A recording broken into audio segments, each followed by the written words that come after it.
পেরুর সাথে ১-০ গোলের জয় পেল আর্জেন্টিনা। সারা বিশ্বব্যাপী আর্জেন্টাইন ভক্তদের জন্য এই জয়টা একটা স্বস্তির জয়।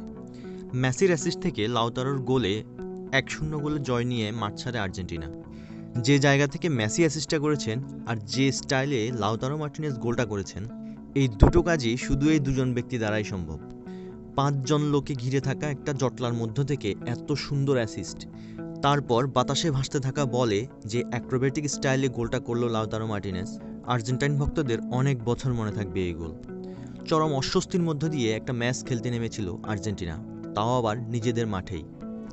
এই ম্যাচের আগে ৪টা ম্যাচে ২টো হার, ১টা ড্র এবং ১টা জয় নিয়ে একটা অস্বস্তিকর সময় পার করছিল আর্জেন্টাইন ফুটবল। সর্বশেষ বিশ্বকাপ জয়ী এবং সদ্য কোপা আমেরিকা জয়ী একটা দল হঠাৎ করে যখন এমন পারফরমেন্স করতে শুরু করে, তখন বিশ্ব ফুটবলে একটা গুঞ্জন উঠে যায়, তাহলে কি আর্জেন্টিনা তাদের প্রাইম টাইম শেষ করে ফেললো? তাহলে কি জয়ের ক্ষুধা হারিয়ে ফেললো আর্জেন্টিনা? এই জয়ের মধ্য দিয়ে সেই শঙ্কাটা হয়তো কিছুটা লাঘব হবে আর্জেন্টাইন ভক্তদের। তবে হ্যাঁ, গত কয়েক ম্যাচ ধরে আর্জেন্টাইন ফুটবলারদের মধ্যে ক্লান্তির যে একটা ছাপ দেখা যাচ্ছে, জয়ের জন্য মরিয়া হয়ে খেলার যে প্রবণতা ছিল তার অভাব দেখা গেছে।